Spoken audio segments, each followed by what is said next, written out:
Tere kuulaja, on tore jälle vestelda siin toreda inimesega, kes on siis bikiini fitnessi sportlane ja kes on leidnud siis endale ketotoitumise elustiili. Ta ei alustanud seda lihtsalt mingist trendist, vaid tänu sellele ta suutis seljatada migreenivalud, millega ta oli tõsiselt hädas. Ja tänases vestluses võib-olla sa leiad ka enda jaoks siin mingid kohad, midagi huvitavat ja samamoodi hoiad ka niisugust avatud meelt, sellepärast et ketotoitumine ei ole eriti levinud, aga samas ta võib tuua mingid kasutegurid. Tere Miina! Tere Timo! Räägi natuke siis veel endast, kuidas sa ennast kirjeldaksid?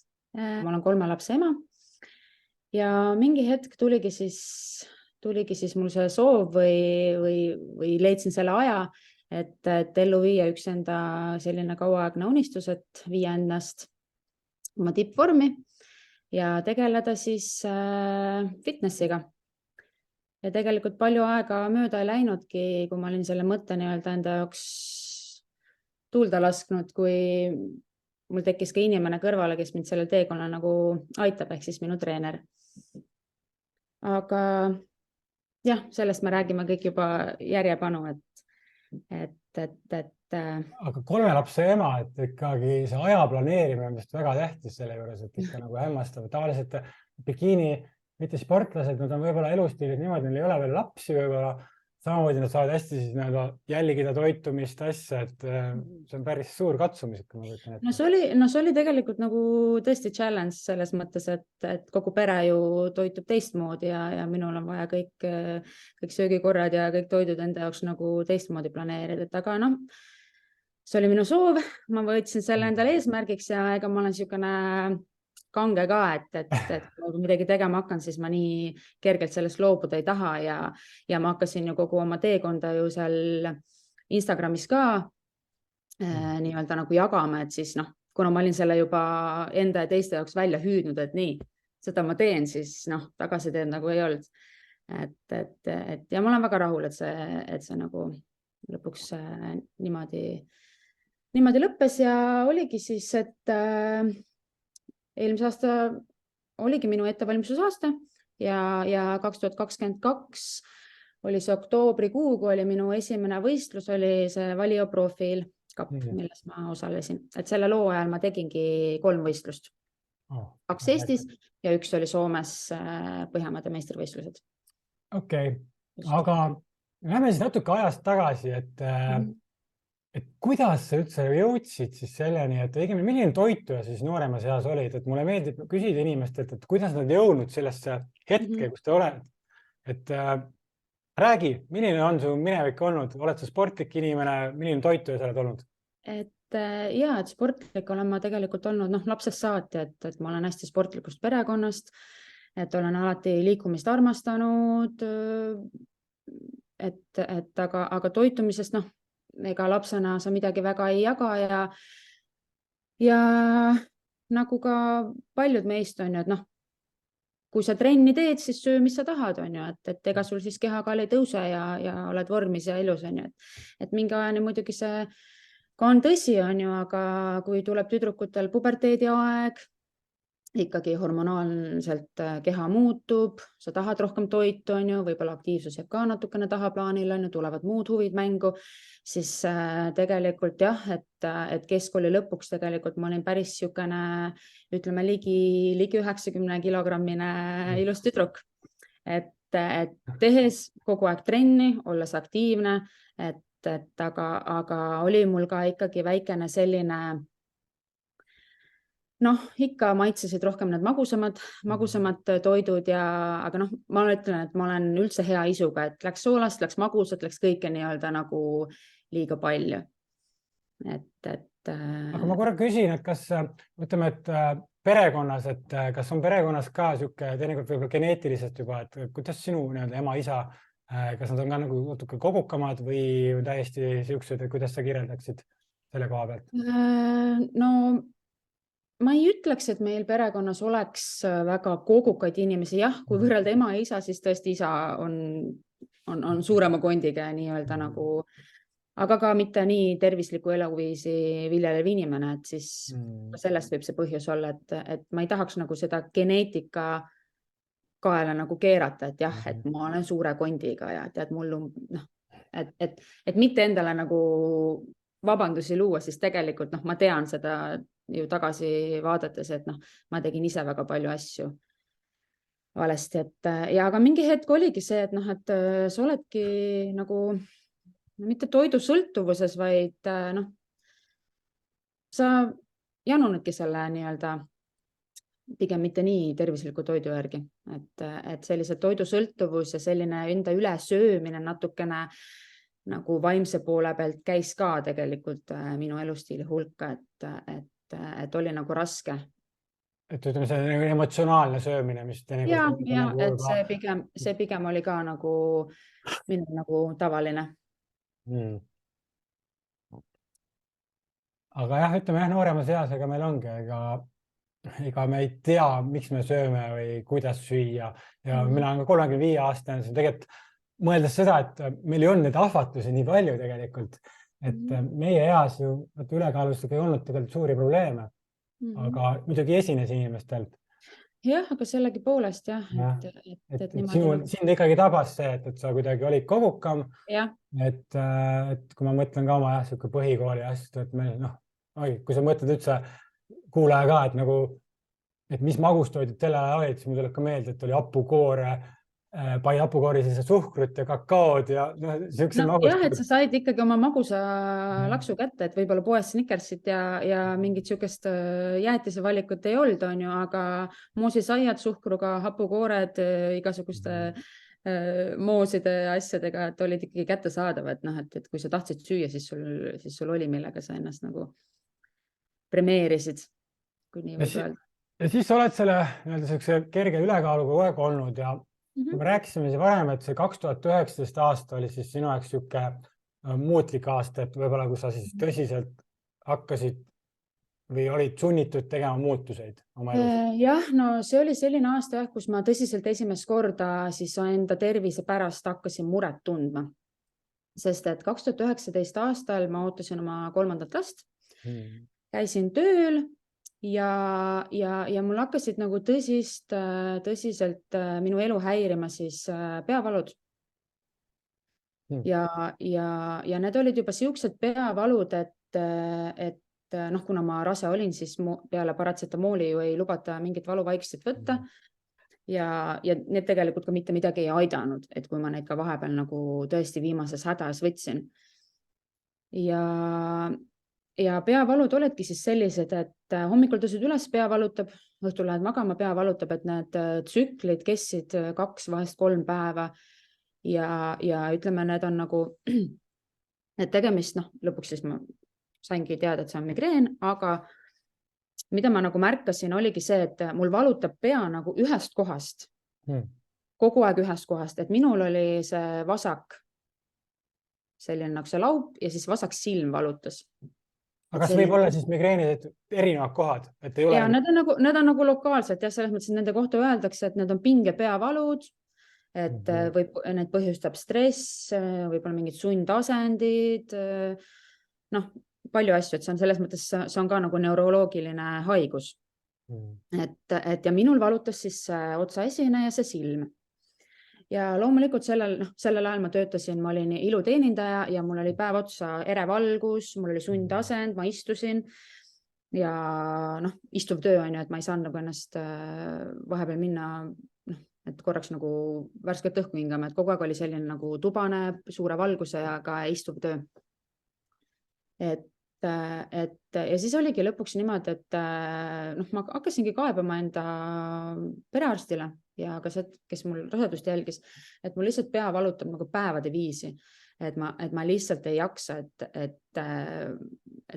ja siis arst küsiski, et kuidas sa siis ennast tunned või et seleta nagu seda peavalu, siis ma ütlesingi, et ma tahangi lihtsalt nagu ennast kerra tõmmata, teki alla minna ja seal pimedas rahus olla, et ma ei taha kellegagi rääkida, ma ei taha mitte midagi mõelda, midagi vaadata, et ma tahan lihtsalt nagu vaikselt olla kuskil niimoodi, et mitte keegi mind ei torgi, on ju. no ja jällegi, et kui sul on pisikesed lapsed kodus, siis on suht süükene ikkagi katsumus on ju, et need hood nagu üle elada ja siis oligi niimoodi, et mul oli hästi-hästi hea arst ja saatiski mind siis uuringutele, kus lõpuks oligi niimoodi, et mul kahtlustati tegelikult meningiiti ja et seda välistada, mult võeti seljaju vedeliku uuring ja kuna see oli kõik puhas korras, siis oligi, et noh, et sul on migreen siis. Et siis nagu ma sain selle diagnoosi ja ma olin siis rase olnud, mul oli kas või 7. või 8. kuu, et suhteliselt ikkagi lõpp on ju. Ja mulle määrati ka ravimid, aga nende ravimitega oli ka nüüd niimoodi, et arst ütles siis, et tead, et noh, et võta need ikkagi nagu äärmisel juhul. Et kui sa nagu mitte kuidagi teistmoodi ei saa, et noh, kuna ma olin lapseootel, et neid ravimid ja see lihtsalt ei käinud kokku, et ma ei oleks tegelikult tohtinud võtta. Ja see oli ka nagu siuke hirmutav lause, et mõtlesingi, et ma neid ravimid kunagi välja ei ostnud. Tegelikult ma ei võtnud neid tablette mitte kordagi. Et mõtlesingi, et noh, see ei saa olla niimoodi, et ma olengi nüüd noh, et mul ongi nüüd mingi selline asi, millega ma iga päev tegelema pean ja veel võib-olla elu lõpuni rohtusid ka võtma. Et see oli minu jaoks nagu täiesti siuke jah. Kas sellisel perioodil oli ka siuke hirm, et sa kaotad selle lapse, et sellise valuga? Ei, seda hirmu mul otseselt ei olnud, et noh, et noh, ma küsisin ka muidugi, et kuidas need peavalud ja asja muidugi last mõjutavad, et selles mõttes seal nagu mitte midagi, noh, arst paha ei öelnud, et seda hirmu ei olnud, aga noh, ikkagi oma tervise eest, sest kui sa oled rase, siis sa loomulikult tahad ju olla võimalikult terve ja hästi, noh, et läheks on ju ja siis on natukene ärevus selle sünnituse eest on ju, et mõtle, kui mul pea siis valutab on ju, et kui ma ennast nagu nii halvasti tunnen ja mul on niigi raske olla on ju, et noh, et kuidas see kõik lõpeb ja noh, kõik oli siukene, no ikka siukene ärev. Aga sa oled vist tundub ikka rohkem ka selline inimene, et sa ei ole väga paanitseja või tundub siuke... Ei, paanitseja, jah, selles mõttes ma ei saa öelda, et ma oleksin paanikas või nüüd koju läinud nutnud peatäie, et ma nagu võtsin seda suhteliselt rahulikult, mõtlesingi, et okei, kui see haigus nüüd on tulnud minu juurde nagu noh, praeguselt sellisel hetkel on ju, siis sellele peab olema ka mingisugune võimalus, et see ka minust nii-öelda nagu ära läheb või et ma sellest nagu lahti saan, sest et kui ma nagu lugesin, harisin ennast selle migreeni puhul, siis see on ka, noh, rohkem on seda naistel, meestel on seda migreeni vähem on ja seda seostatakse hästi palju hormoonidega ja ma arvasingi, rasedushormoonid, kõik ainevahetus, mingisugused häired ja kuna üks asi, mis mul veel tuli meelde, kuna ma väga lihtsalt nagu ja palju juurde võtsin rasedusega, siis mind ämmaemand saatis sinna suhkru, kuidas seda nüüd nimetatakse? Glükoositaluvustest ja sealt tuli ka välja, et mul on noh, nii-öelda ülemise piiri peal see noh, näitaja, et tegelikult nüüd teades rohkem sellest, ma võin täitsa nagu öelda, et mul võis olla kerge selline insuliiniresistentsus juba nagu noh, seal raseduse ajal on ju. Ehk siis eeldiabeet või diabeet? No, jah, midagi sarnast, sest noh, ma räägin, et noh, ma tõesti võtsin juurde väga lihtsalt. Et mind võib liigitada nende inimeste sekka, kes kõnnivad selle šokolaadiriiulist mööda ja et noh, vaata noh, pool naljaga nii-öelda, vaata, et tõesti, et aga see võiski, see tohutu kaalu juurde tulemine võiski olla tingitud sellest, et ma olin juba poole jalaga nii-öelda eeldiabeedik ja lihtsalt minu rasvad ladestusidki kordades kiiremini kui võib-olla sellel tavainimesel, sest kui sul insuliini tase kogu aeg nii üleval on, keha üritab seda veresuhkrut alla saada, siis noh, nii tegelikult ongi, siis võtavadki inimesed tegelikult väga lihtsalt juurde. Jah, ma ka natuke insuliiniresidentsust hästi palju uurinud ja siis on ka samamoodi on leitud, et kuidas rasestumise probleem on, kui saad insuliiniresidentsus, siis on väga raske rasestuda. Et see hormonaalne tasakaal on ikka nii paigast ära. Ja sellel on jah, on ka üks jah, selle insuliiniresistentsusega seostatakse palju seda polütsüstiliste munasarjade sündroomi tegelikult. et mis ka on nagu samamoodi jälle nagu migreen on ju, et kui sa hakkad otsima, et mis seda põhjustab, miks see tuleb inimestel, siis arstide poolt põhjus on teadmata, 100% ühte põhjust ei ole. Ravi sellele selles mõttes puudub, aga on välja toodud, et see on seotud siis sinu elustiili, harjumuste ja ka võib-olla siis geneetikaga. Et jällegi võib seda panna sinna halbade harjumuste ja elustiili haiguste patta, kui nagu niimoodi võib öelda. Jah, see minu arust ka, et kui diagnoosis näiteks Alzheimer on samamoodi, mis öeldakse, et seda tekkemehhanismi täpselt ei teata, ühtegi ravimit, 99% ravimitest ebaõnnestub seal ja tegelikult on elustiilis, nimetatakse Alzheimer, nimetatakse 3. tüüpi diabeediks. Et see insuliiniresidentsus tekib meil ajus ka. Minu vanaisa suri Alzheimerisse ja miks mul nagu see teema nagu eriti südamelähedane ja siis ma olen nagu uurinud vanaema käest need elustiili, et vanaisale meeldis hullult ka näksida šokolaadi vahepaladeks, et see seos leida tegelikult harjumustest, teinekord inimestel saad nagu selle pildi ette, kui sa natuke seda toitumist mõistad, sa saad aru, kuidas meie hormonaalne süsteem töötab ja et see insuliiniresidentsus on ma olin ise ka. Et mina ise ka nagu hästi palju seostangi seda just toitumisega, sest et meid on õpetatud ju toituma, et 3 põhitoidukorda on ju ja ka vahepalad on ju, et kõht ei läheks tühjaks on ju ja neid vahepalasid soovitatakse pigem, et mitte et söö 1 muna ja klaas vett on ju, vaid võta mingisugune puuvili, võta mingisugune kaeraküpsis, võta mingisugune selline näks on ju ja need on kõik sellised toiduained, mis inimesel, kellel juba niigi võib olla mingisugust soodumust just on ju, et võib asja tegelikult ikkagi kordades hullemaks teha. Et selline lugu siis minul selle migreeniga oli ja kuidas see nagu siis lõppes või niimoodi oligi, et ma sünnitasin lapse ära, kõik oli hästi, ma rohtusid ei võtnud, kuidagi ma siis üritasin ennast nagu igapäevaselt nagu kuidagi toime tulla ja ma mäletan nagu, et mingi hetk oli küll ka see, et kuna ma hakkasin selle migreeni kohta tohutult ju uurima, on ju, siis mingi asi oli see gluteen, on ju, et mitte süüa gluteeni, et välistada see oma menüüst, on ju, sest ka kiire süsivesik on ju, et võib nagu mõjuda halvasti, võib ka olla see trigger food sinu jaoks, mis vallandab seda, on ju, migreeni hoogu on ju ja tegelikult on hästi palju nagu nüansse, mis sul juba paar päeva enne seda, kui sul see suur peavalu tuleb, mõistes neid signaale, sa saad selle tegelikult nagu ära hoida.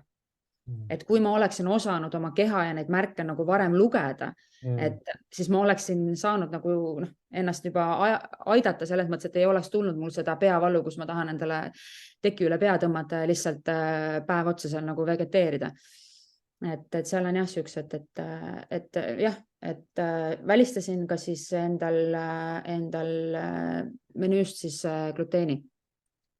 Aga kuna ma ikkagi olin nagu siuke küpsetaja, tahtsin ikka mingit saiakest, siis ma lihtsalt hakkasin neid nii-öelda tavalist nisujahu asendama nagu teiste jahudega, oli see siis riisijahu või mingi tatrajahu või selline muu asi, et süsivesikut ma toidust ikkagi sain ju edasi, et seda ma endal nagu menüüst ei osanud sellel hetkel veel välja jätta. Ja siis oligi niimoodi, et juhtus üks teine tore selles mõttes asi elus, et siis oli see, et ma leidsin kuidagi miskit pidi, ma ei mäleta isegi, kuidas ma sellele leheküljele sattusin, aga ma leidsin sellise toreda kommuuni või lehe, mis on LCHF Eesti ehk siis low carb, high fat toitumine. Ja olen seal lehekülje peal ja siis esimene lause on seal muidugi selline tohutult intrigeeriv, et söö, mis sa tahad, palju tahad, kaloreid lugemata, toitu kaalumata, salene ja sinu elu läheb paremaks. Ja minul kui sellisel eluaegsel dieeditajal oli nagu, jess, see on nüüd minu jaoks, et selle ma kindlasti ka proovin ära, aga jah, et selle lehekülje peal on hästi palju infot ja sealt ma nagu lugesin palju, et just madala süsivesiku toidu kohta. ja kuna seal on hästi palju ka kogemuslugusid, inimesed on kirja pannud, teinudki blogi pidanud, kuidas nad seda hakkasid tegema ja miks ja ühesõnaga seal oli ka üks naine, kes põdes siis migreeni.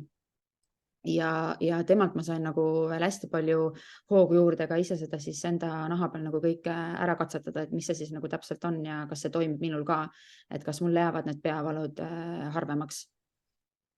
Ja tegelikult nii oligi. Et kui kiiresti sa nagu nägid seda või tundsid? Kas sa oskad niimoodi see käib tegelikult hästi ruttu selles mõttes, et juba esimesel kuul, kui ma seda tegin, ma tundsin, et mul nagu pea, ta valutas küll natukene, jah, aga mul ei olnud enam seda hullu valu, et ma olekski tõesti nii-öelda oma teki jälle toonud. et selles mõttes ja, et see oli nagu, see oli selline punkt, mis ma mõtlesingi, et okei, kui ma nüüd seda suudan jälgida ja niimoodi toituda, siis tegelikult ongi ju lahendus olemas, on ju. Ja muidugi ka väga paljud teised head asjad, mis selle dieedi pidamise juures siis, mis nagu kasu mulle tõid, olidki, et kaal alanes muidugi. Et kuna ma peale rasedust, jah, kui ma siis selle leidsin, eks ma olin mõned nii-öelda poole oma kehakaalust nagu siis selle raseduse kaalu alla võtnud, aga ma tiksusingi seal kuskil, ütleme, 77, 78, et ma olen 165 sentimeetrit pikk, on ju, et see oli minu jaoks ikkagi nagu, ikkagi ülekaal, on ju, tubli ülekaal.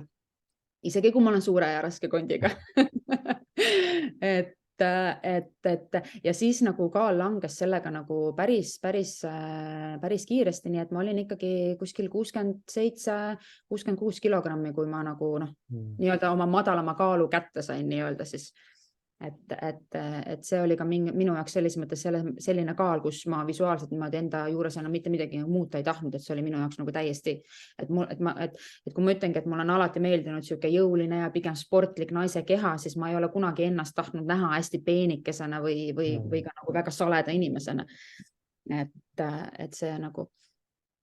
Aga ma korra küsin, et kui sa alustasid, iga dieediga on see, et tekib mingi tagasi, keha pole harjunud, et ja seal räägitakse ka, et see keto flu nii-öelda tekib, et kas sina nii-öelda, kui sa tulid süsivesiku rikka toidult, et kuidas need alguses, kui raske see oli ületada see? Oli küll selles mõttes raske, aga vaata, mina kui dieeditaja on ju hästi palju igasuguste erinevate dieetidega olen tundnud seda, et mul on ikkagi ju kõht tühi. Et teed ju nagu dieet ja toitud nagu täpselt nende grammide pealt ja peaks saama kõik need vajalikud ained kätte, aga ikka kõht on nii tühi, on ju. Et esimesed kuud pead vastu, kaal kõik langeb, on ju, aga lõpuks sul isud on ikkagi nii suured ja kaal ka nagu kuidagi pidurdab, hakkad rohkem trenni tegema, midagi ei muutu, sa oled lõpuks ise väsinud, nii-öelda dieet annab alla, Miina annab alla, nii edasi midagi ei toimu. Aga selle dieediga oligi minu jaoks nagu see, et mul on kõht on kogu aeg täis. Et ma sain nagu täiesti lahti oma sellest näksimisest ja ma sain täiesti lahti sellest, et mul on magusa isu kogu aeg. Et see on lõunasöögi ära, aga tahaks seda natukene seda nagu ühte suu täita, on ju. Ja siis see jälle läheb, on ju. Et võin ka öelda, et nagu sellest mõttes täiesti selle magusa sõltuvuse, selle magusa vajaduse see dieet ravis ära. Ta võttis mult ära selle isu, meeletu isu, sest et selle toitumise põhimõte ongi see, et sa sööd nii kaua, kuni sa tunned, et sul on kõht täis teatud toite sa võid süüa niimoodi. Ja kui sul on kõht täis, siis sa lihtsalt õpetad söömise. Nii. Ja sa uuesti sööd siis, kui sul on päriselt kõht tühi. Mitte see, et sa oled harjunud midagi endal kogu aeg suhu pistma, midagi näksima, lähed külmkapi juurde, mõtled, see on nagu hea, tahaks, on ju, siis sa ei söö. Sa tohid süüa ainult siis, kui sa nagu reaalselt mõtled nii. Nüüd on mul see 5 muna, see peekon värk, ma tahan seda, ma söön selle ära. Ehk siis sa hakkad harjutama oma või nii-öelda nagu seda täiskõhu ja tühjakõhu hormooni nagu nii-öelda nagu paika loksutama, vaata, on ju, et millal sa siis päriselt süüa tahad ja millal sa ei taha. Et see oli nagu ka minu jaoks, täielik see game changer, on ju. Sealt on jah see, et me tegime siin eluviisi treeneri ka, rääkisime nagu emotsionaalsest söömisest. Minu jaoks, kui mees vaata ongi siuke, et naistel neil on need hormoonid erinevad, et mul ei ole ka niisugust emotsionaalset söömisi, et mis asi see täpselt on ja siis on nagu hea kuulda ka, et täpselt, et see olid see emotsionaalne söömine, aga see kadus ära läbi õigete toiduvalikute. Kui me räägime külastustundest, siis valgud ja rasvad toovad selle külastustunde kõige paremini. Ja sellepärast... Ja nad toovad selle selles mõttes nagu paremini ja nad toovad selle pikemaajaliselt.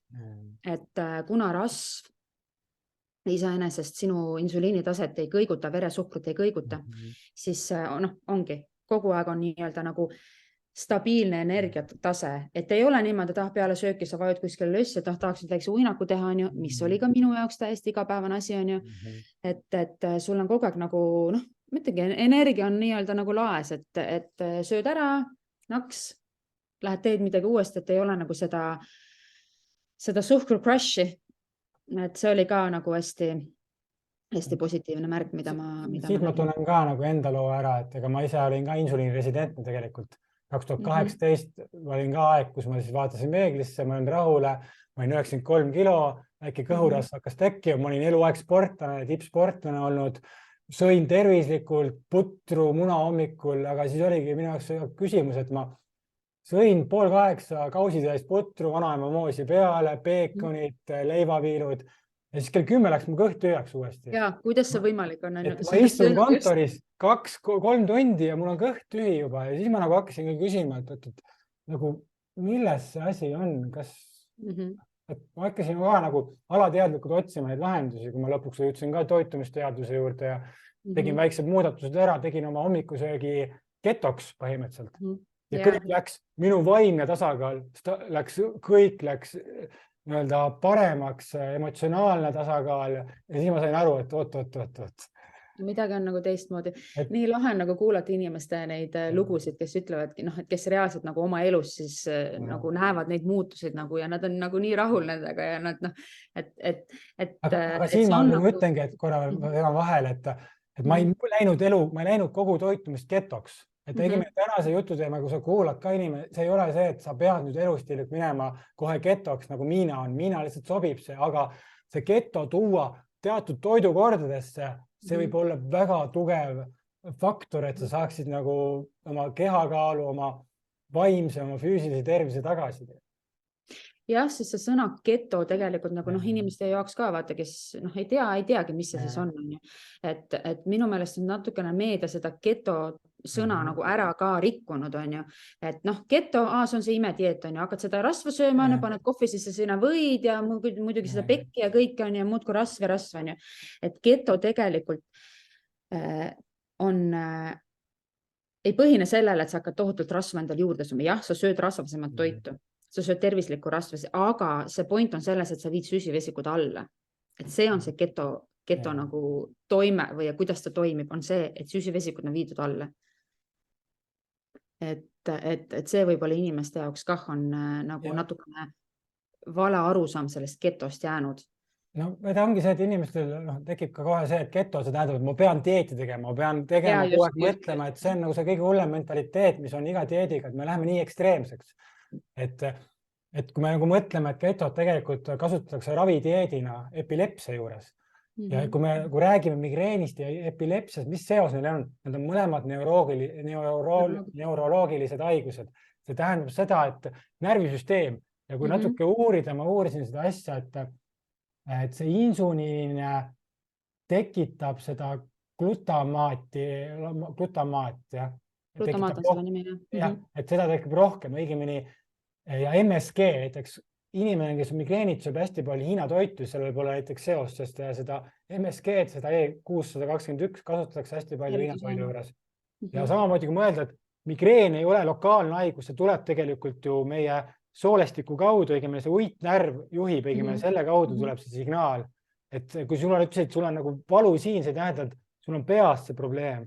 Ja see on nagu huvitav mõelda tegelikult jah, et me mõtlemegi, et kogu meie see tervis tegelikult algabki nagu tegelikult meie sooltest, on ju, meie seedimisest ja seal toodetakse kõiki neid hormoone meie keha jaoks, on ju.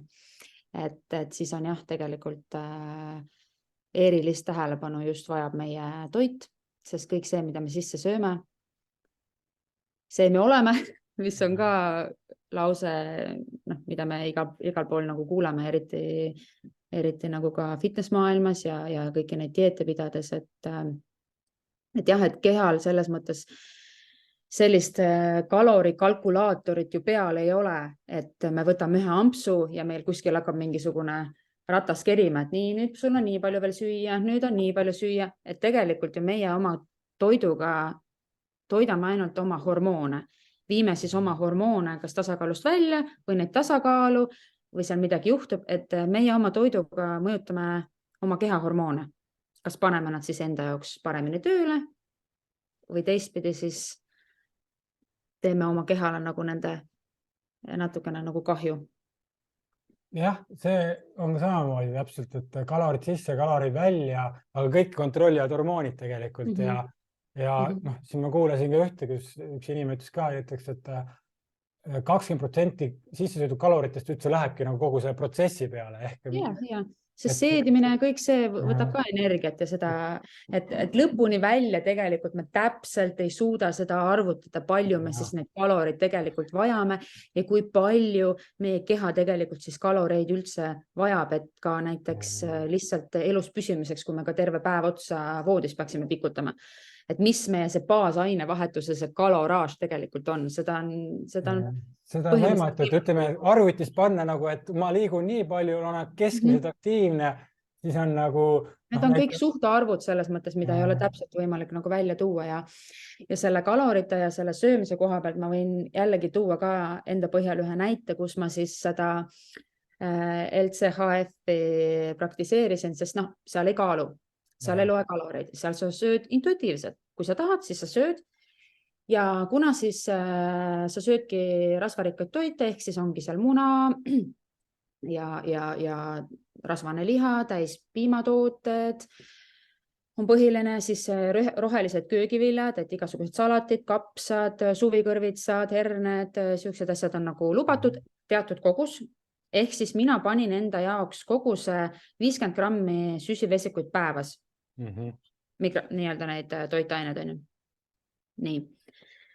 Ja ma sõin tegelikult, ja sellel ajal ma sõin ju sealiha, et kui ma praegu olen nagu rohkem veiseliha peal, siis ma sõin ju sealiha. Ja ma sõin rasvast sealiha. Ja ma reaalselt võtsin selle tüki ette ja sõingi lihtsalt nii kaua, kuni mul on kõht täis ja kui mul natukene aja pärast mõtlesin, et tahaks jälle süüa, siis ma jälle võtsin selle lihatüki ette ja kui ma nagu praegu tagantjärgi mõtlen nagu seda kaloraaži, siis on ju, et mis ma tegelikult endale sisse sõin, siis mõned need päevad võisid olla 3000-4000 kilokalorised. Ja seal oli elamusi tegelikult rasva.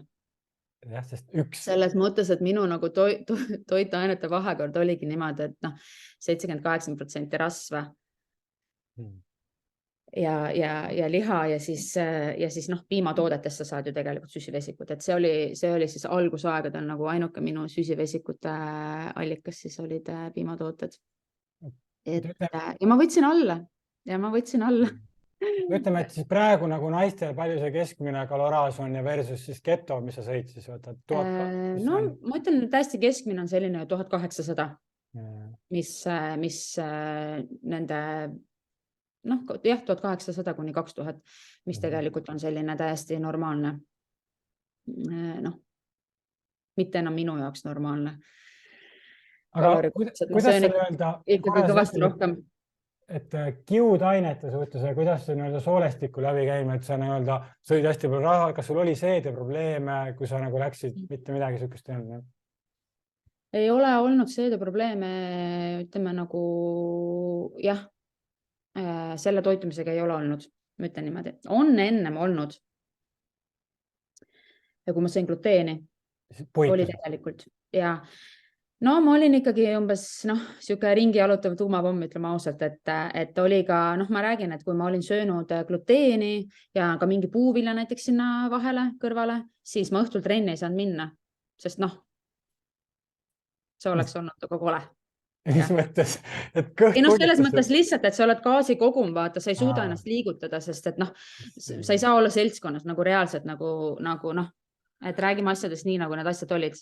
Et minul oligi see niimoodi, et ma ei suutnud taluda seda gluteeni lihtsalt sellepärast, et ma ei saanud siis olla sotsiaalne. Sinuga.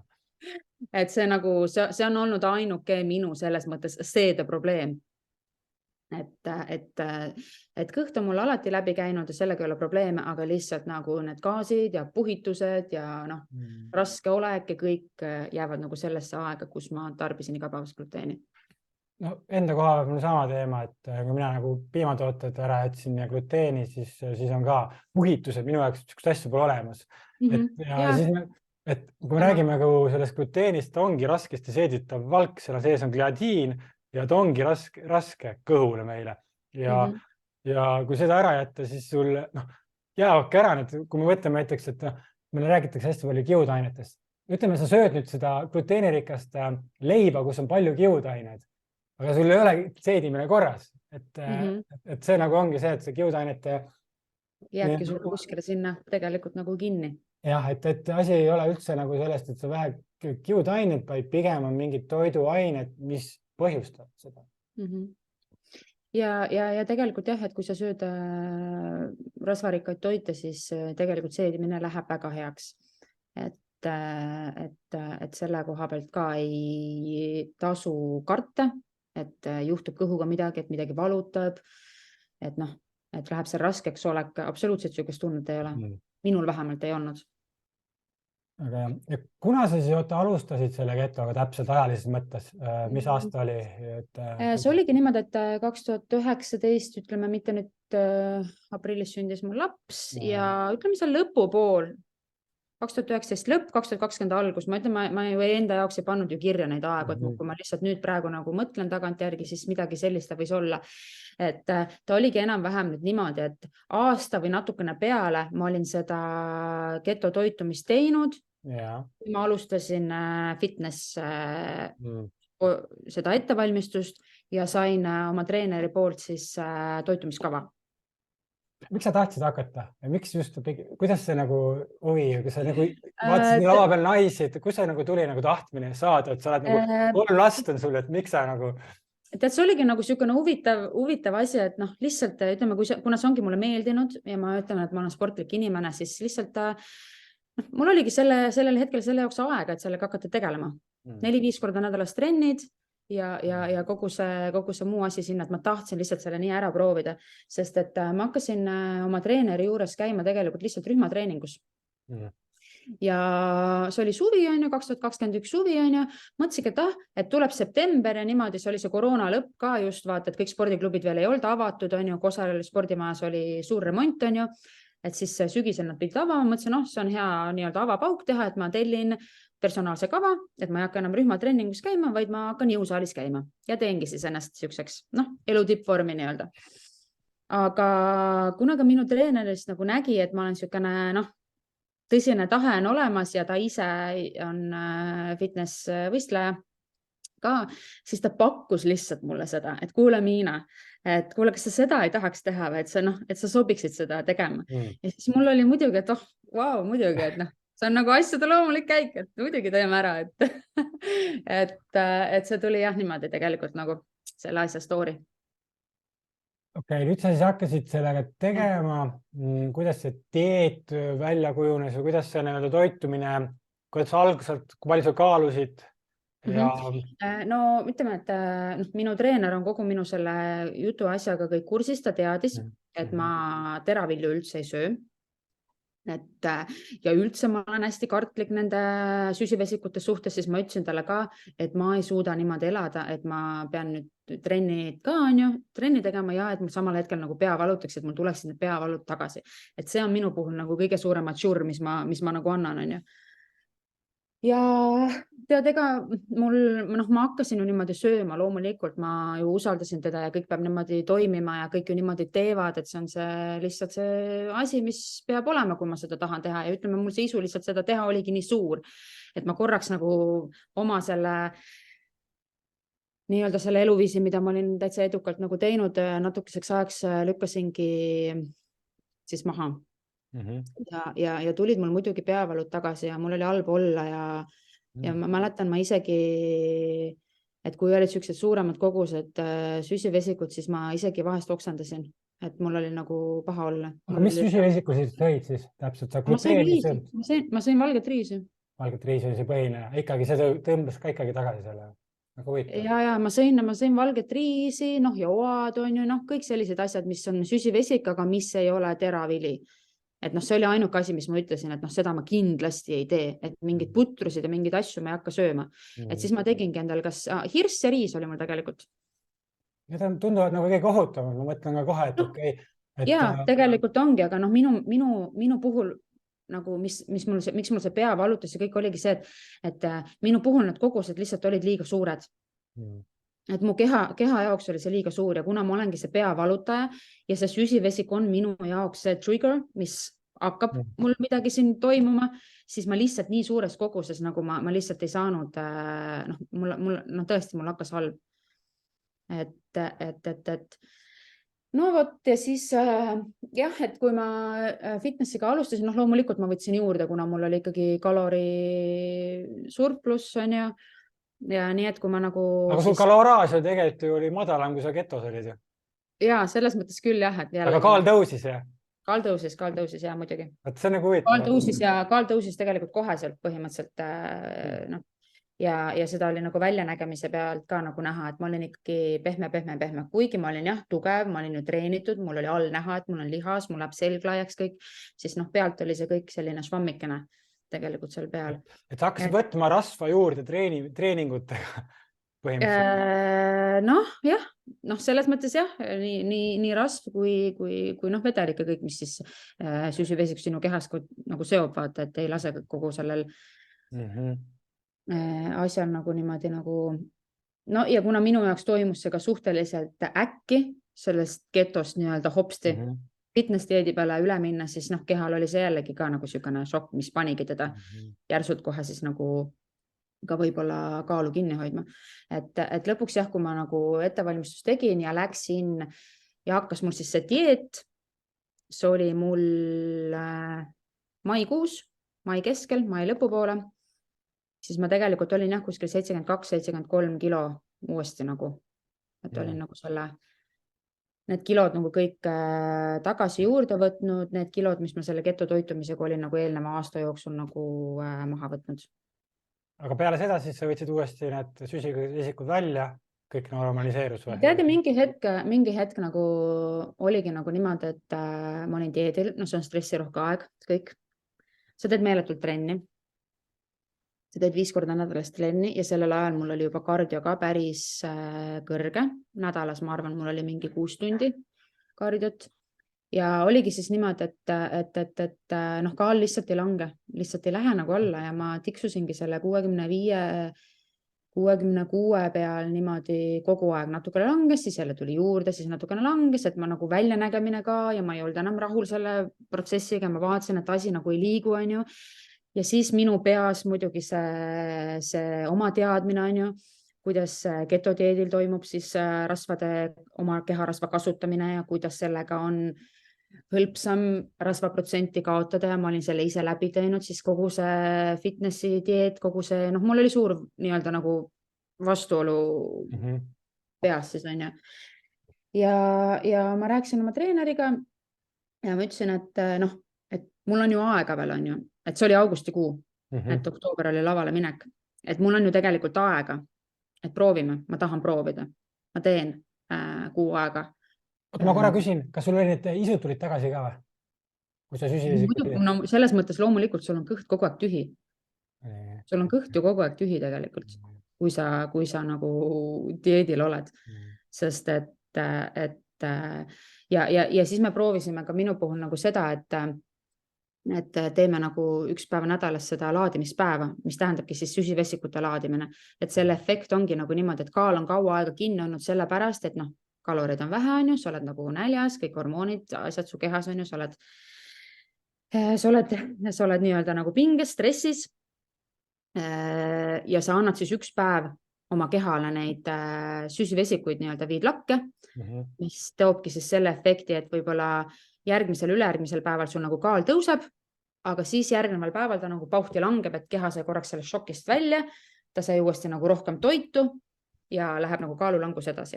Minul seda efekti mitte kunagi ei toimunud, kuigi ma tegin kõik nii, nagu oleks või nagu minu treener nagu mulle ette ütles. Ma ei tea, minul ei toimunud see. Minul lõpus oligi niimoodi, et ma tegin selle laadimispäeva ära. Ma võtsin 1,5 kilo juurde ja terve see järgmine nädal mul läkski selle peale, et see kuidagi moodi see 1,5 kilo nüüd uuesti alla saada. Ja siis ma ütlesingi, et ma ei ole nõus nagu neid laadimise päevi tegema, sest ma näen, see ei toimi, mul ei juhtu sellest midagi. Ma ühesõnaga stressirohke aeg, kõik asjad on ju, aga õnneks mu treener nagu usaldas mind ja me saime nagu väga hästi omavahel räägitud, et ma tegin seda ketot siis oma dieedi lõpus. Aga nüüd nii-öelda see kahju pool, et nälg, see stimuleerib, siis me ei saa, et meil ei ole küllastustunnet, et leptiin läheb kõrgeks või madal on. Ja siis on see olukord, et kus siis näljas esindus naistes kaob menstruaaltsüklid ära. Et kuna sul hakkas see olukord või kuidas sul oli? Kuna mina olen selles mõttes ju nii-öelda esimene aasta oli ja kuna mul ikkagi rasvavarud olid ka korralikud, siis minul tegelikult menstruatsioon kadus ära. Viimane võistluskuu oligi niimoodi. See oli siis november tegelikult, et kadus küll ära. Isegi ketoga siis või? Sa tegid, hakkasid lõppu? Jaa, sest tegelikult kadus, sest tegelikult kaloraaž on nii väike. Et isegi need sportlased, kes teevad kogu oma ettevalmistuse ketodieediga, jah, neil lõpus ka kaob ära, sest tahes tahtmata sul läheb kaloraaž nagu alla. Sest sa viid oma keha ju ebanormaalsesse seisundisse. Naisterahvad eriti, nad võtavad oma rasvaprotsendi alla 20%, alla 15%, olenevad siis millises kategoorias sa võistled. Mõnes kategoorias on natukene rohkem pead olema kuivem, teises kategoorias ei ole seda kuivust nii väga vaja. Et tegelikult naised ju võtavad selle rasvaprotsendi nagu nii endal alla, aga selle keto ja kui sa oled rasva kasutusel, see on organismile natukene leebem, sest sealt välja tulek on selles mõttes nagu, ma kasutangi sõna, et see on leebem, see on natukene lihtsam, kui võib-olla see traditsiooniline fitness dieet, sest et tegelikult naise jaoks see tsükkel, ütleme see aasta on ju see ettevalmistusperiood, ongi see, et alguses sa sööd ju, sa teed ka kõvasti trenne, kus sul on palju toitu, nii kõik toimib, kõik on hästi. Sa lähed dieedile ja hakkab kaloraaž langema ja mõnel kohe keha nii-öelda blokeerib ära, jäävad päevad ära alguses, mõnel lõpupoole. Et võib olla niimoodi, et terve see aeg, kui sa oled dieedil, seal 4, 5, 6 kuud, sul ei ole päevi. Nii. Ja siis sa tuled oma võistlusdieedist välja, sa jälle hakkad rohkem sööma, aga ega need päevad, see hormonaalne tasakaal ei taastu sul kohe mingi esimese ampsuga või esimese kuuga või ka paari kuuga või ka 3 kuuga, on ju. Et sa sööd kogu aeg, on ju, ja kui need päevad lõpuks tagasi tulevad, need on tohutult valurikkad, need on ebakorrapärased. See on raskelt, see tuleb nagu raskelt tagasi, see taastumise protsess on nagu päris pikk, on ju. Nii. Ütleme, et sul on siis päevad nii-öelda hakanud, sa oled 4, võib-olla 5 kuud, on need päevad sul seal siis ilusti käinud ja sa lähed jälle dieedile. Ja plaks jälle keha teab nii, nüüd minuga toimub see asi, on ju, mul ei ole varusid, mul ei ole seda, laks, ma panen kanalid kinni. Nii, jälle hormonaalne tasakaal sul läheb paigastele, nii, jälle kaovad päevad ära. Terve aeg, kui sa oled seal dieedil, jälle, et lõppkokkuvõttes ongi, et aasta lõikes sul võib-olla siis, kui seda normaalseks menstruatsiooniks võib lugeda, on sul võib-olla 4, 5, 6 kuul aastas siis selline, ja kui fitness sportlane on noor seal 19-aastane, 20-aastane, kus tegelikult naise keha on seal kõige nii-öelda nagu vitaalsemas eas, on ju, et kõik nagu peaks toimuma nagu kellavärk, on ju, siis tegelikult nagu jah, paljudel on sellega probleeme, et pärast oma tervist tagasi saada. Ma olen lugenud hästi palju välismaa neid blogisid ja võistlejaid, kes on nüüd nagu vanast peast siis nii-öelda tagasivaates kirjutanud, et kuidas neil olid ja kuidas nüüd on ja mis nad siis nagu teeksid, et eestlane ei kirjuta sellistest asjadest, on ju, et noh, see on ka kuidagi nagu selline asi, et noh, et inimene loeb seal ära ja siis eestlase õelus tuleb välja ja mõtleb, aga sa ise ju valisid selle spordiala endale, on ju. No sa teadsid ju, et see nii juhtub, et miks sa siis seda tegid, on ju. Näed, see ongi raske, jah, vaat noh, et sellest on raske rääkida, sellest on väga raske rääkida ja üldse nagu noh, tervise sellest poolest, sest meie naised ju kunagi peame emaks saama ja et meil kõik see ikkagi ilusti toimiks, siis see on jah, selline koht, kus no, mis nad välismaa blogid, need, kes on teinud, mida nad ütlevad siis, et nad... No ütlevadki, et selles mõttes, et väga paljud, kes ongi profi tasemel sellega tegelenud aastaid, on tegelikult ju ilma lasteta või on üks laps enne just seda... nagu bioloogia pärast, et mis ta nagu tegi? No lihtsalt jah, et ei suuda rasestuda ja hormonaalne tasakaal lihtsalt kehas on nagu nii ära rikutud, et see ei taastu lihtsalt. Et väga paljud jah, mis me näeme siin olümpialaval on naisi, on ju kõik jah, et kellel ei ole lapsi ja kes on ka juba üle 30 ja sellises vanuses. Et see on jah, selline kurb pool selle tohutu glamuurse ja ilusa spordiala juures. Aga ikkagi ma tahan seda teha. Aga nüüd on see, et kaalupõikame samamoodi, et kui me nagu räägime, et miks mina ka nagu, miks ma seda vestlust teen, et need spordialasi tegijaid on küllast, aga see keto võiks olla väga ideaalne lahendus, kuidas seda kaasata endale, kui su keha on adapteerunud rasvapõletuse peale, see tähendab seda, et näljaseisund on väiksem, see tähendab, et see leptiini tasakaal on nagu parem, et see kaalukõikumine on ka kui normaalne dieet versus sinu kogemus ka. Ja ma ütlen jälle ja ma kasutan jälle seda sõna, et minu arvates see on säästvam, sinu tervist säästvam, sinu vaimset tervist säästvam ja sellega on lihtsam toime tulla. Sest mina tunnen seda, et see oli mul lihtsam. Et ma räägingi, et natukene kõrgem rasvasisaldus toidus tekitab lihtsalt täiskõhu tunde pikemaks ajaks ja seda dieedil olles on meil väga vaja. Seda täiskõhu tunnet on meil väga vaja. Sest aga teie normaalsest sellest bikini fitnessi dieedis on see, et rasvad on minimaalselt sellepärast, et üks gramm on 9 kalorit. Ja see ongi tegelikult ka see nii-öelda nagu vaimne pool, et vaata, et kui sa sööd vähem rasva, see kanafilee tükikene sul seal ilma rasvata on seal väike tükk on ju. Nii, aga selle riisiportsjoni, mis sa saad süüa, see on vaadatud taldrika peal, kui suure issa, ma saan süükse suure kauside ja süüa dieedil, vaata, kui palju ma saan süüa, seda nagu tundub koguseliselt ju palju. Aga see on tunni aja pärast, väljas vaata, sa ei tunne, et sul oleks üldse midagi kõhus, sa sööd selle kausid ära, sa mõtled, issand juba kõik või appi, seda oli ju nii palju, kuidas mul ikka kõht tühi on. Et see ongi nagu see asi, et tal ei ole toite väärtus sinu kehale nii palju, kui on nagu valgul ja rasval. No, sest me oleme tehtud valgust ja rasvast ka. Ja, et see on meie keha, see oleme meie vaata, et just see sõnaga rasv on ju, et ma mõtlengi, et inimesed mõtlevadki, et sa hakkadki seda, sa ei saa süüa peekonit, kui sa oled võistlusdieedil või seakamarat või neid rasvaseid sealihatükke, ei, seda sa ei saa süüa. Sa sööd kasulikke rasvasid, jah, sa saad süüa liha, sa saad süüa nagu seda suhteliselt palju tegelikult ja ka häid piimatooteid. Aga sa pead ikkagi kõike sööma ilma suhkruta. Ja selles mõttes. Ja sinna alla kuuluvad ka igasugused suhkru, need zerojoogid, batoonid ja sellised asjad, mis on samuti tegelikult tehtud ju küll kunstliku suhkruga, aga mõjutavad tegelikult meie insuliini tootmist, ehk siis mõjutavad meie veresuhkrut. Selle peale on väga palju teste tehtud, et kui ma näen neid fitness ka meeste pilte, kui neil on hommikusöök ees, kausitäis putru, seal on mingid marjad peal ja värgid on ju, ja siis on see zero pudel seal kõrval on ju, siis ma mõtlen ka, ohohoo.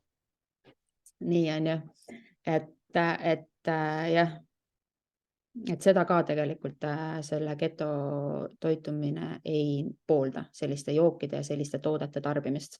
No, sest keto nagu maailmas, nemad ei võtagi seda kalorit nii palju, nad teavad, et see ei ole nagu see, et aga lihtsalt ongi see, et kui me võtame, et 0 kalorit, tal ei ole mingit mõju, et mingid keemiad me joome sisse, et tal ei ole mingit, ta läheb nagu vesi või ei ole vaata tegelikult, et see.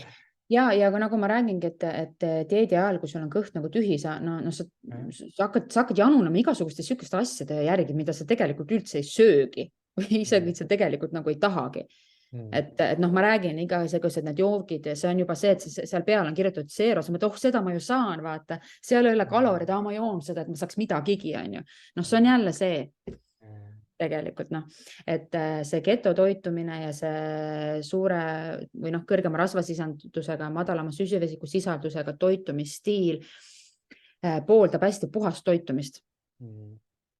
Sa sööd päris toita, päris piimatooteid, ei ole mitte mingit madala rasvasisaldusega asju, sa sööd päris kohupiima, päris kodujuustu, päris rasvast piima, päris jogurtit, sa võid sinna peale panna marju, mõni saab panna õuna, pirni, see oleneb täpselt sellest, mis on sinus see nii-öelda see sweet pot, millisest asjast see üle ei tohi minna, et mõnel on see 100 grammi süsivesikuid päevas näiteks. Mõnel on selleks 50 grammi, mõni talub neid paremini, mõni halvemini. On teatud toiduainetes on tohutu katsetamine ja proovimine ja enda testimine tegelikult, et enda jaoks leida see, vaat see on nüüd minu see, mis ma teen. Seda ma saan süüa, seda ma ei saa süüa. Ja ikka on kõigil selles mõttes mul on ka olukordi, kes loomulikult ma tahan seda kringlitükki süüa ja ma sööngi selle ära. Aga see tähendab seda minu jaoks, et järgmise päeva hommikul ma teen pikema pausi toidust. Ma lähen kindlasti ilma söömata kas kõndima või jooksma. Et ma nagu kuidagi nagu selle enda jaoks mitte ei võta tagasi, ma ei saa seda tükki endast välja võtta, aga ma tean, et kui ma hakkan sööma hommikul uuesti nagu toitu, siis mul võib hakata pea valutama. Või kui ma söön uuesti süsivesikuid peale, ma tean juba, kuidas mul see asi toimib. Et võt see enda keha jälgimine ja enda nende märkide lugemisoskus nagu on hästi oluline ka. Ma tahaks veel ühte küsida, et vaata, me rääkisime praegu selle hormonaalne, aga nüüd, kui sa tuled võistlusperioodis, mis ma näen seda, et kui inimesed tulevad sealt võistlusperioodi ära, siis see kaal tuleb tagasi neil hullult.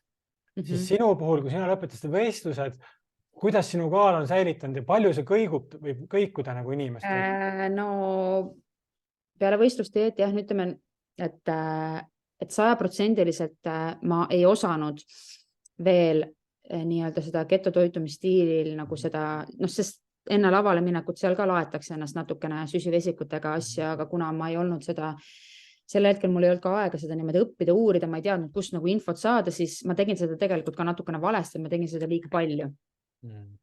Nii, et selles osas mul praegu nagu on teadmised juba olemas, et kuidas ma seda järgmine kord teeksin paremini, õigemini. Aga mis ma hakkasin peale seda võistlusdieeti kohe tegema, siis loomulikult ma hakkasin rasva sööma esimese asjana. Ja minu hormonaalne või siis nii-öelda nagu tsükkel taastus kohe järgmisel kuul. Kuu aega. Ja, et mul oli tohutu isu maksapasteedi järgi. Oh my god. Ma sõin terve karbide maksapasteeti päevasena. Ma keerasin maksapasteeti juustu sisse, ma tegin endale siuksed nagu singirullid on, aga ma tegin juustu maksapasteedi, ma lihtsalt nagu, see oli minu jaoks nagu tohutu asi nagu. Ja loomulikult ma selles mõttes lülitusin üle uuesti kohe sellele ketotoitumisele. Ja kaal, kuidas säilis? Kaal on niimoodi, et ma olen praegu, täna hommikul kaalusin, ma olen 68,1 kilogrammi ja kui ma laval olin, viimast korda, kui ma kaalusin ennast enne neid Eesti meistrivõistlusi, eelmisel õhtul ma olin kodus, ma olin 63,5. Et ütleme, kui ma siis järgmisel päeval lavale läksin, ma võisin olla täpselt 63,0 on ju. Et ma olen siis nii-öelda lavas kaalust juurde võtnud tegelikult nagu 5 kilo, kui nüüd niimoodi võib öelda. Aga mis vahe nii-öelda ka, et inimesed, kes on selle tavapärase dieedil, nad lõpetavad ära, kuidas see kaal tuleb, kas on kohe läheb nagu rasvadesse või kuidas sa nagu näinud seda või mis vahe võib olla neil kahel dieedil? tagasi tulemine? ma tean seda, et peale seda võistlust dieeti on hästi lihtne juurde võtta. Et ongi see, et kuna sa hakkad ju loomulikult sööma rohkem kaloreid ja sa mingi aeg ju lased ennast nagu täitsa kalori lugemisest nagu vabaks ka, on ju, et söödki seda, mis sa tahad, sest sa oled ju nii kaua ennast hoidnud ja teinud, on ju, et söödki rohkem ja vahest sa sööd võib-olla 1 õuna või 2 õuna rohkem, kui sa peaksid ja siis sa mõtledki, issand, need õunad ongi mind nüüd, noh, see ongi minu kaalutõusu põhjus, on ju. Et hästi lihtne on juurde võtta, sest et keha on kaua aega olnud näljas, keha saab järsku toitu. Ehk siis samamoodi meie rasvatalletushormoon on jõudsasti töös ja see kiire kaalutõus toimub jah, väga paljudel. Suuremalt kui näiteks sul oli, sa näed, et sinul jaoks on see ei, inimesed ikkagi võtavad 10+ kilo juurde ikkagi peale seda võistlust, kindlasti nagu kohe. Sinul on nagu 5 kilo, aga seal teisel dieedil võib olla isegi 10 kilo või näed ja isegi rohkem selles mõttes, et seda kaalu nagu on väga-väga raske säilitada. Noh, põhimõtteliselt ongi, sa käid laval ära, on ju, okei, seal mingid päevad ja asjad, on ju, lased seal lõdvaks, on ju, sööd oma need hamburgerid ja friikartulid ja kõik asjad ära, mida sa oled tahtnud ja need jäätised ja igasugused kommid asjad ja sööd nüüd ära, on ju, aga sa pead hakkama põhimõtteliselt kohe ennast uuesti ju jälgima, kõike kaaluma, kõike vaatama, sellepärast, et noh, sa 1 päeva sööd, sa oled kaalu peale, sa oled 2 kilo juurde võtnud, 2,5 kilo juurde võtnud, juba vedelik ka ju, vaata, me oleme ennast ära kuivatanud, on ju. See on ju muidugi, noh, see ei ole kõik rasv, et sa ei võta 1 päevaga 2 kilo rasva juurde, et see on kogu see vedelik ka, mis meie kehasse nagu nii-öelda tagasi siis tuleb, on ju. Ja kuna need toidud, mida me siis tahame süüa, on ka süsivesikute rikkad, väga suhkrurikkad, siis toimubki nii-öelda jällegi see insuliini spike, on ju. Ja kes on sellele tundlikud, need võtavadki väga ruttu juurde. On inimesi ka, kes võtavad väga raskelt juurde ja on mõned võistlejad ka, kes suudavad ka niimoodi tavadieediga seda kaalu nagu normis hoida, aga noh, neid on pigem vähe. Kas võib ka nii olla täpselt, et need bikiini fitnessi sportlased tegelikult on ka insuliiniresidentsed? Kas võib olla, kuna nad kogu aeg... Ma võin öelda selles mõttes, et need, kes on teinud 3, 4, 5 aastat, võivad kindlasti olla. No, aga kuigi sportlased tegelikult ka väga jälgivad ju oma tervist, nad käivad ju arstide juures, aga ma ütlen nagu, ma ei oska öelda, sest et ma ei tea ju, Eesti inimesed ei räägi sellest. Meie fitness-sportlased sellest ei räägi enda tervisest ja keegi ju ei avalda oma toitumist ega mingeid nippe, sest noh, konkurendid on ju kõrval, ma ei saa öelda oma asju, mida mina teen. Et selles mõttes, et me ei tea tegelikult, see on nagu, need on telgitagused, millest ei räägita. Okei. Aga viimased asjad, siis sinu eesmärk nüüd ongi see täielikult keto, aga mis on sinu eesmärk nüüd tulevikku? Ja kui inimesed kuulavad, et siis nad teavad, et sa oled siis järgmine võistlus täielikult keto peale.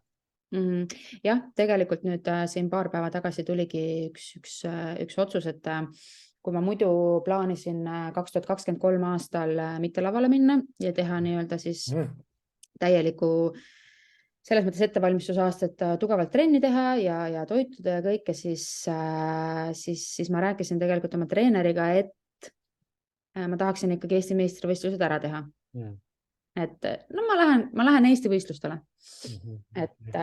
Ja see aasta saabki minu jaoks olema selline katsetusaasta, et ma kavatsen teha kogu oma ettevalmistuse siis ketogeense toitumisega.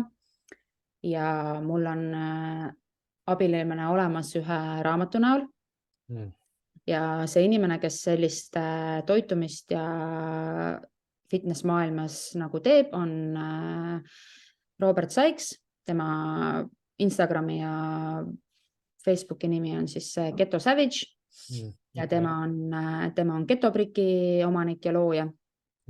Et see on siis 1000 kilokalorine selline kuubikukene, kus sul on siis ketotoitumise põhimõtetel nagu täiesti selline ideaalne rasvade ja valkude vahekord. Et see on selline nagu ellujäämise toit, et üks toidukord, üks nii-öelda väikene ketobrik. et tema raamat on mulle abiks ja nüüd ma olen väga paljudes gruppides. Ameerikas just seda väga palju tehakse nüüd uuesti.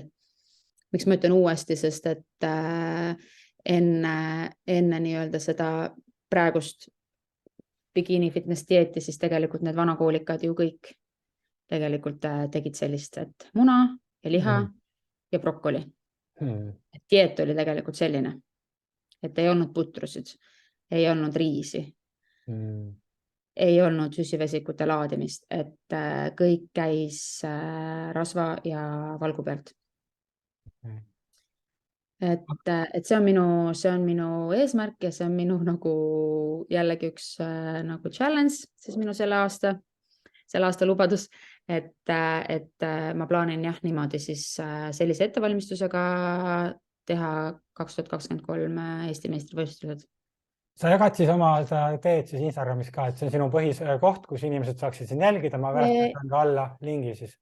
Ja, et ma kindlasti kajastan seda Instagramis, loomulikult, et mul see konto ongi tehtud minu fitness ettevalmistuse eesmärgil. Et teistele näidata, iseendas nagu motivatsiooni üleval hoida, et ma näitan, ma teen, et see minu puhul nagu hästi selline asi toimib. Et kui ma olen selle kõigile välja ütelnud, et siis mul on veel rohkem tuhinad nagu seda jälgida ja seda teha. Ja see ongi nagu praegu, et kindlasti inimesed, kes tunnevad nüüd peale seda podcasti kuulamist huvi, et kuidas näiteks proovida seda keto toitumist või kust üldse leida eestikeelseid materjale, sest et tegelikult nagu internet ja Instagram samamoodi on täis, on ju, keto siin ja keto seal, näed, söö nii, tee nii, on ju, kõik on keto, on ju.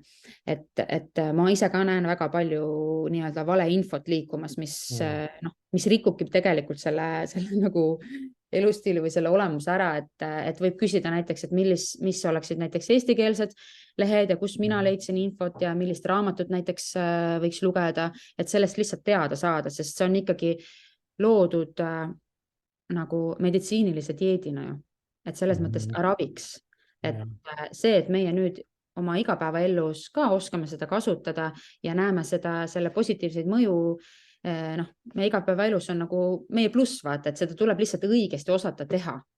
Et asi ongi selles, et kui seda valesti teha, siis ongi sul on see keto flu on sul nii kõva, vaata, et sa annadki alla, vaata, ütled, et issand jumal, täiesti õudne asi, et ei, mina sellega hakkama ei saa. Ja siis sa räägid teistele ka lihtsalt, et see on mingi bullshit. Et see tuleb mõnel rohkem, mõnel vähem, et see just olenebki sinu kehast ja kõikidest, et võib alati nõu küsida, et kellelgi kindlasti ma ei oska ja ei tohi ja ei saa praegu aidata valmistuda võistlusteks või teha kellelegi toitumisplaani või toitumiskava. Ei, absoluutselt ei, sest et ma katsetan seda praegu enda peal.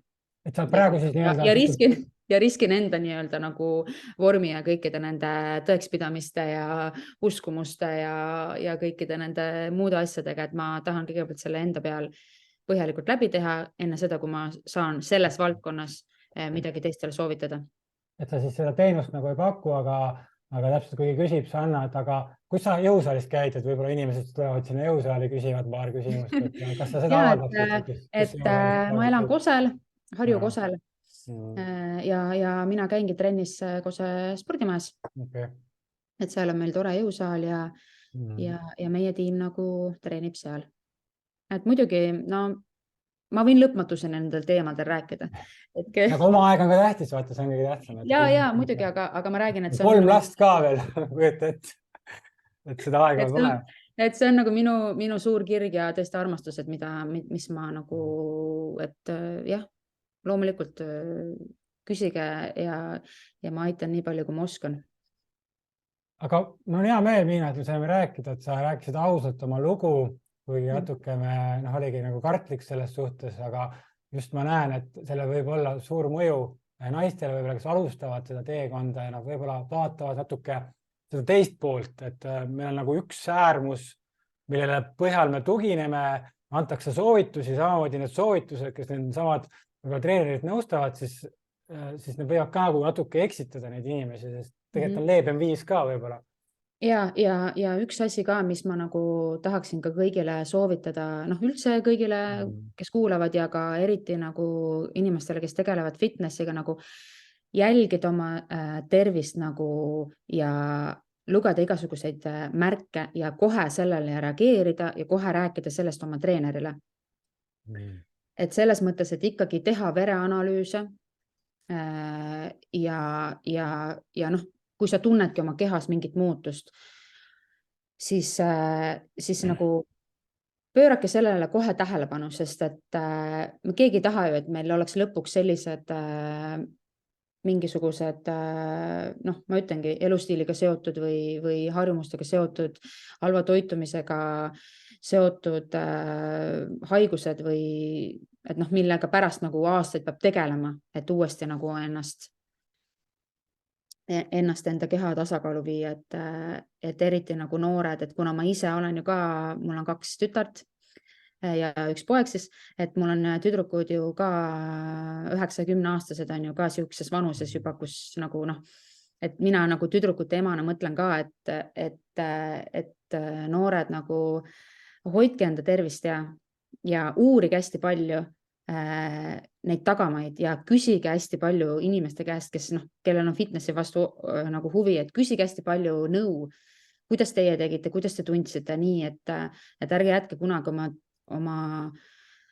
tervist nagu tahaplaanile ja mõelda, et okei, see on ju fitnessi osa ja näe, see nii ongi, et lõpus ju dieet lõpeb ära ja läheb kõik jälle normaalseks, aga alati on see, aga et kui ei lähe. Et jah, selline lõpusõna, et seda ma nagu küll soovitan, et jälgida ennast, oma keha, oma tervist ja rääkida sellest oma treenerile ja otsida abi, kui sul on vaja abi. Aitäh sulle, Miina, ja edukat siis seda võistlusperioodi ja ma arvan, et hea meelega tahaks rääkida siis, kui sa oled läbinud selle, et kuidas läks. Jah. Aga ilusat päeva sulle. Aitäh, Timo.